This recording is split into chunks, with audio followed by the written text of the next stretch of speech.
Hello, I'm Adrian Finnegan, and this is Counting the Cost on Al Jazeera, your weekly look at the world of business and economics. This week, an abrupt change of course. Donald Trump puts the brakes on most of his tariffs following a bond market sell-off. The president says investors were getting a little bit afraid, but did Trump blink first? While Trump appears to be stepping back from a global trade war, he's ramped up his dispute with China. What exactly is the president's tariff plan, and could Beijing come to the bargaining table like other nations? But with the temporary pause comes uncertainty. Leaders across the world are scratching their heads over what's next. Will Trump press ahead with his plan to redraw the global trade order, or is that all on hold for now? He'd repeatedly insisted that high tariffs were here to stay, but in a dramatic change of policy, Donald Trump backed down on his plans that threatened to upend the global trading order. Trump has paused his so-called reciprocal levies on most nations for 90 days, just hours after unleashing them. This after his tariff policy sent markets globally into freefall and left business leaders and even pro-Trump Republicans warning of a recession. While the White House will be looking to cut deals with other nations on the levies, Trump has ramped up his trade dispute with China. His decision to reverse course may have brought relief to markets, but with Trump's series of reversals and U-turns since taking office in January, critics say that distrust and uncertainty remain hanging over the American economy and the rest of the world. Al Jazeera's Imran Khan reports. The word tariff has echoed across the globe since Donald Trump started his second presidential term. Doing business with the United States was to have become much more expensive. Stock markets tumbled. Trillions of dollars were wiped off the value of the world's biggest companies. And despite fears of a global recession, Trump defended his actions. What's going to happen with the market, I can't tell you, but I can tell you our country has gotten a lot stronger. And eventually, it'll be a country like no other. It'll be the most dominant country economically in the world. But then, an abrupt change of course, a 90-day pause on reciprocal tariffs for most countries except China. The White House, which for days insisted it was fully committed to the president's new tariff regime, insisted that hitting the pause button before entering into negotiations with individual nations was the plan all along. Trump will still impose an across-the-board 10% levy on all goods imported into the US, regardless of their origin. Even so, queasy investors breathed a sigh of relief and the stock markets rallied.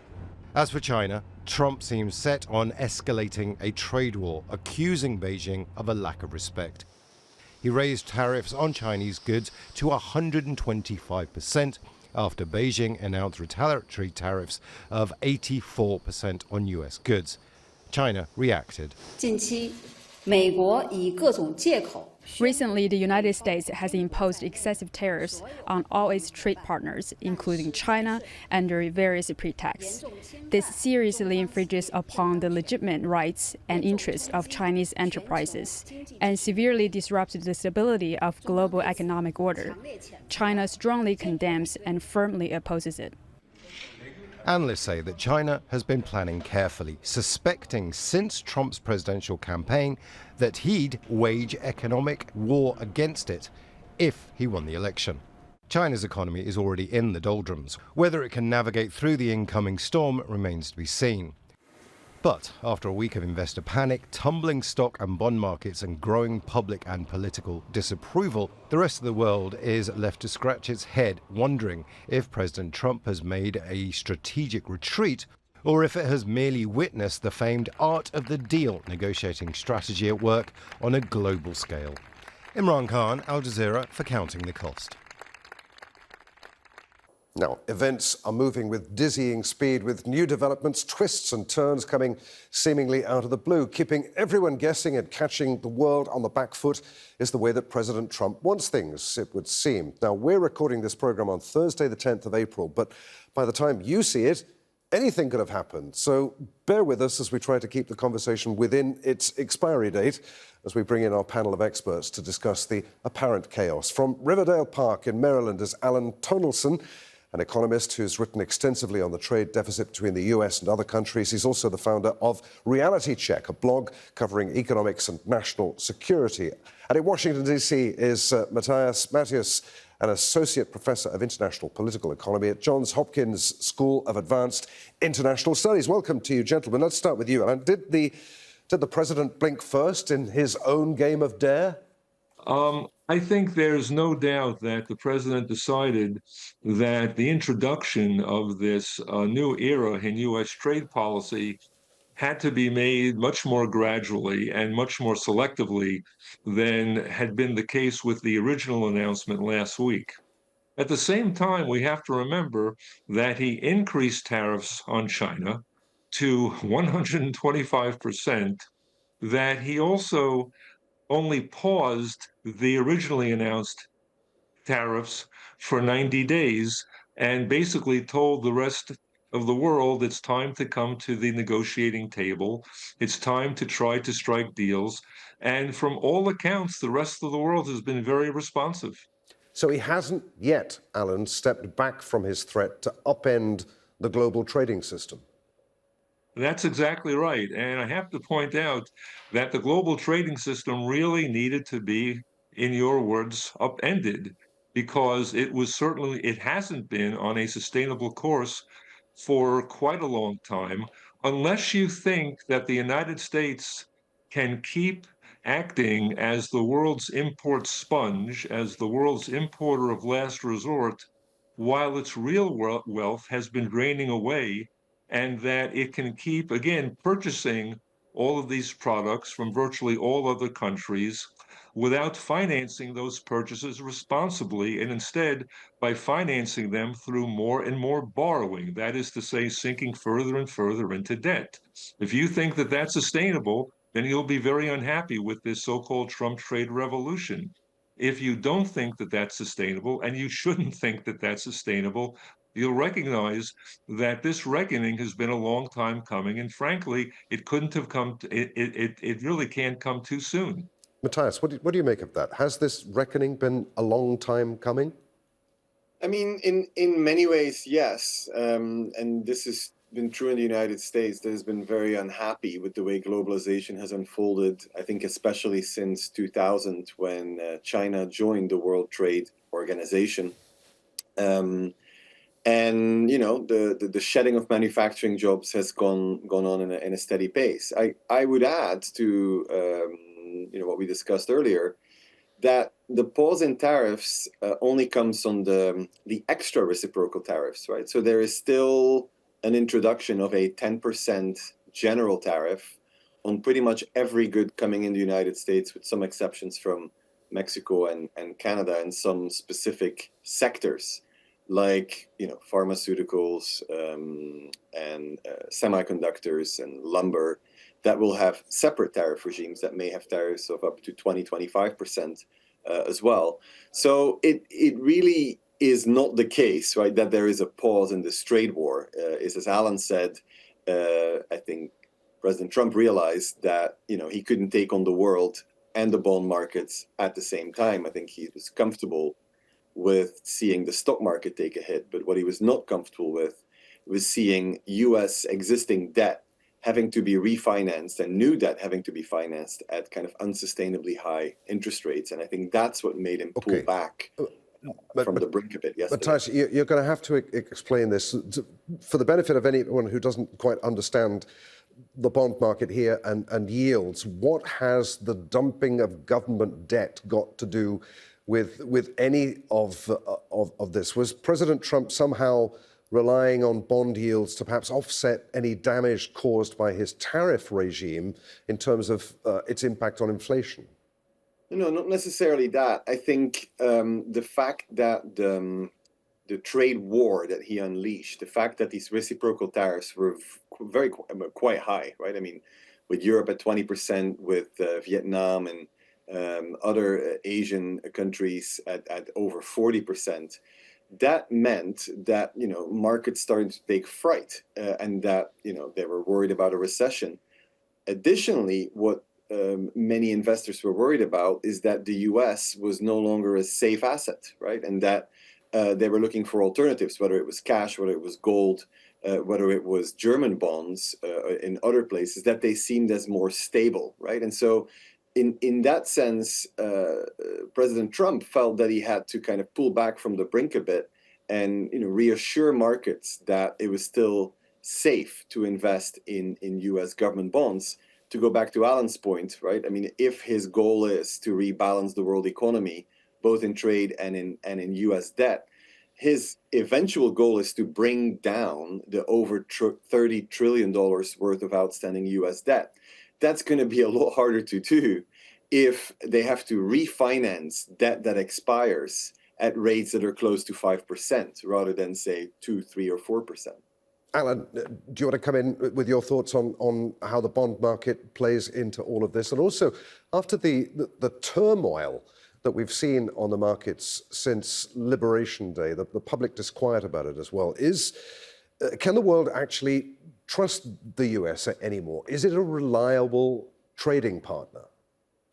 At this point, I don't see that the world really has much of a choice because so many countries, I would argue, all major trading powers rely so heavily on access to the US market for achieving adequate levels of their own prosperity.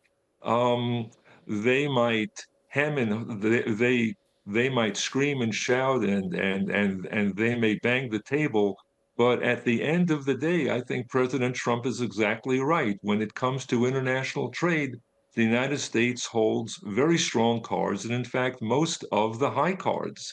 And what I find very encouraging is that he's really the first US president in literally decades to understand that it's got to take the wielding of it's going to take the wielding of leverage to achieve the needed changes in the world economy rather than relying on such utopian concepts as multilateral cooperation, the international rule of law, et cetera, because all of those approaches have failed miserably. And in fact, the problem has become much worse.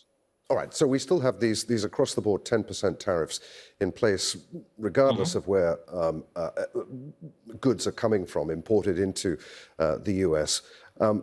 China, though, is a different story. Matthias, why is President Trump so set on a trade war with China? Was it, as he said, disrespectful when it said it was going to introduce an 84% reciprocal tariff on US goods? Yeah, I mean, there's been an interesting response, right, from the rest of the world when it comes to the April to the Liberation Day reciprocal tariff announcements in the Rose Garden, is that you had the Chinese immediately hitting back, immediately tit-for-tat tariffs, the kind of proportionate response that then led to a quick escalation. You had the response from much of the rest of the world, which was, pretty much a capitulation, saying, okay, we won't retaliate. We don't like these new tariffs, but, we want to talk, we want to negotiate. What can we give you? And then the approach in the middle, I think, came from the European Union, where they were just kind of like calm and tried to be very responsible in retaliating. So they've only just responded to the steel and aluminum tariffs from last month. That was worth 22 billion of American products. These were tariffs of anywhere between 15 and 20%. And so they've even paused these for 90 days as well in response. But so for the Europeans, I think they feel vindicated by their approach now, right? I mean, they started with a 20% reciprocal tariff, now they're down to 10. So they're basically where the UK is, who promised to do no retaliation, and now they're willing to negotiate. It's clear that President Trump sees the deficit, the bilateral trade deficit with China as the biggest problem, as a structural problem, right? China has taken over the world when it comes to manufacturing, right? And he wants some of that back. He wants that technological edge. He wants the manufacturing. And I think that there's a lot of kind of China hawks in his administration that have felt traditionally you can't take on China by yourself while you're taking on the rest of the world as well in a trade war, right? So it's better to kind of rebalance the world trading system with your allies in a more measured and a more gradual way when it comes to tariffs. I'm sorry to interrupt you. I mean, is that even going to be possible to bring manufacturing jobs back to the US, given that US workers will expect for example, to be paid more than perhaps Chinese workers would expect to be paid? Yeah, I think the answer is probably not. But he believes in it. He ran on it. It's clear that in the Republican Senate, many in the House, many in his administration don't believe that either, right? I mean, he's believed this since the 1980s that he can bring back manufacturing jobs and that he can do it relatively quickly. The problem with his strategy, of course, is that if you want companies to invest in manufacturing jobs in the United States, you have to promise them that these tariffs will stay on, because that's the only way that these companies will become competitive, right? Why else would you not put your factory in Mexico or in Vietnam, where indeed it's a lot cheaper? So that's where I think it's going to be very challenging. And this is also something that doesn't happen overnight. It's going to take years, even longer than his current term. Alan, is President Trump right when he says that China has been ripping off the US for years? What does he mean by that? Well, there's no question about it. And even the officials of the World Trade Organization and even most of the what I call globalization cheerleaders, certainly in Washington, on both sides of the aisle, have recognized that China has broken virtually every agreement that it signed, either bilaterally with the United States or when it comes to the very wide-ranging promises it made to reduce trade barriers, to basically stop its predatory trade practices when it joined the World Trade Organization 20 or so years ago. So I think that point is absolutely beyond dispute. Certainly, he won't find anybody with any influence in the American political system arguing to the contrary. I would like to make two main points about bringing manufacturing back to this country. First of all, there is no question that expectations of enormous numbers of manufacturing jobs being recreated here at home have been vastly exaggerated. At the same time, first of all, we have to recognize that manufacturing has what economists call a big jobs multiplier. That is to say, for every manufacturing job created in this country, as many as 3 more may be created in various other sectors of the economy, like logistics, like transportation. And I'd add that even though enormous numbers of manufacturing jobs will not be coming back, a considerable amount of manufacturing per se may well be coming back, not only because of these tariffs, but if President Trump's tax agenda gets passed, companies around the world are going to have very powerful incentives to come to the United States because they'll be offered a very low corporate tax rate of only 15%. Plus, in this country, unlike, for example, Europe, you've got very low energy costs, and you're going to see more and more cuts in what many consider to be very burdensome levels of U.S. regulation. So there are going to be very powerful incentives besides tariffs, especially if the full Trump economic agenda gets passed. And I think the odds of that are actually rather good, considering that Republicans still control both houses of Congress. All right, we'll talk about whether China will come to the table and perhaps negotiate some sort of deal with the US in just a moment. Who knows, by the time people are watching our discussion, that may even have happened. In the meantime, you gentlemen are both in the United States. What does all of this mean for the rest of us? If there were to be an escalating trade war between the US and China, what would that mean for the rest of the world? I'd have to say that this worldwide adjustment in the international trade regime and in international trade patterns is going to put a fair amount of pressure on on various foreign economies that have been so export dependent. But I have to ask myself, and I think everybody should ask, why is a country like Germany, which is a high income country whose population has tremendous purchasing power, why should Germany be so heavily export dependent? In fact, why should all of Europe, especially Europe's western half, a very prosperous region with a great deal of, again, consumer purchasing power, why should Europe be so heavily dependent on exporting, in particular to the United States, for whatever meager growth it's been able to achieve, especially recently? there's simply no reason for this. It's just that European governments, for example, have decided that they're going to rely on foreign markets for most of their future prosperity rather than their home market. There have been signs that this might be changing. In particular, Germany has decided, it seems, or at least says that it says that it's decided that it's going to retreat from years and even decades of very tight fiscal and also monetary policies to try to expand its own economy. But whether it can do that, that really remains to be seen. That is a habit that's very deeply ingrained, it seems to me, in the German psyche, and that's going to take a long time to achieve. So again, until the adjustment's made, I think export-heavy economies like those of the European Union, like Japan, and like China are going to be in for some rather tough times. And in particular, China's in pretty bad shape because we know that the bursting of this gargantuan real estate bubble that was inflated there has really plunged Chinese growth rates down to historically low levels. Okay. Alan, I'm going to stop you there because I'm going to bring in now John Gong, who is a professor at the University of International Business and Economics. He's in Skopje in North Macedonia. Good to have you with us, Professor. Picking up on what Alan was saying there, is China going to enter into some sort of prolonged and escalating trade war now with the US, or do you think that it will come to the negotiating table with Washington?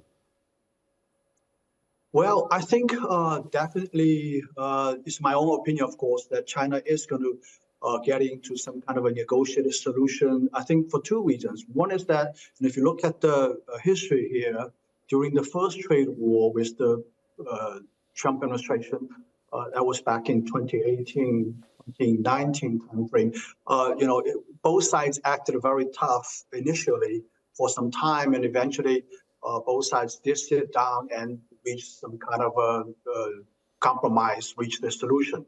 And the second reason I think is that this is something that both sides cannot bear for too much longer. We have almost like a $500 billion exports market in the United States, and the United States relies a lot on Chinese imports. I just think that if this thing lasts for more than 2 or 3 months, you're going to find out that the shelves at Walmart, at Target, at Sears, at these department stores, going to be empty. So I don't think both sides can sustain the situation for too long. And indeed, President Trump said that he's waiting for a call. John, so that means that he's willing to talk. John, given the state of the Chinese economy right now, the fact that it's on sticky ground, can it afford to have a trade war with the United States? Well, I think if it comes down to that kind of a scenario, I think the government in China is ready to walk away from it. The thing is that we need a dignified solution here. President Trump put out these posts saying that all these countries going to Washington to talk is kissing his ass. We're not going to kiss his ass. I think we need a fair and a meaningful conversation, a meaningful negotiation. The fact that he put this thing out in the public saying that, well, I'm waiting for a first call from China, this is not conducive to a good and meaningful negotiation here. You shouldn't be even talking about these. I mean, this is a diplomacy in the back scene. And I'm pretty sure that China wants to talk, but the way he behaves just put the Chinese side in a very awkward position. And I think, this situation probably will last a few more days before both sides will seriously start to talk to each other. And as I said, by the time that anybody watches this, that process may even have begun in a few days' time. But what did you make of that? Yeah, so you asked about how the rest of the world feels about all of this, responding to all of this. In Europe, it's fairly clear that they're worried about a short-term and a longer-term issue, right? So in the short term, they're worried that these very high tariffs on China from the United States will push the Chinese producers to dump their products into the European markets, right? Even price them even lower and make them even more competitive because they have so much excess supply at this point that they cannot sell in the United States in the short term. So you can expect the Europeans to then put additional tariffs on some Chinese products to protect its own market and its own producers. So that's the short-term worry that we see here, this kind of secondary effect of Trump's trade war. In the longer term, as Alan was talking about, I mean, I think Europe is serious about wanting to rebalance its own economy. I mean, before the Euro crisis, Europe was in broad balance with itself. The problem was intra-European, right, where Germany was sending a lot of its goods to Southern Europe. That proved to be unsustainable because it was all debt finance, and that led into a sovereign debt crisis. After the Euro crisis, then Germany wanted everybody in Europe to become more like Germany and export, which I think has led us to this point. We'll have to see if the new German government, which will enter office in the next few weeks, can indeed rebalance its own economy, start consuming more, start investing more within Europe. And that, I think, would go a long way in taking care of this big trade deficit that the United States has with Europe. Okay, John, I've got about a minute left, but back to China for a moment. Do you see any reason for optimism here? Things, at least on this Thursday, the 10th of April, look pretty bleak at the moment, but do you think that things will get sorted out pretty quickly? Well, I'm not optimistic at all, actually. I think it's a fairly significant blow to the China's economy. We start to see some good signs of recovery in the first 3 months of this year.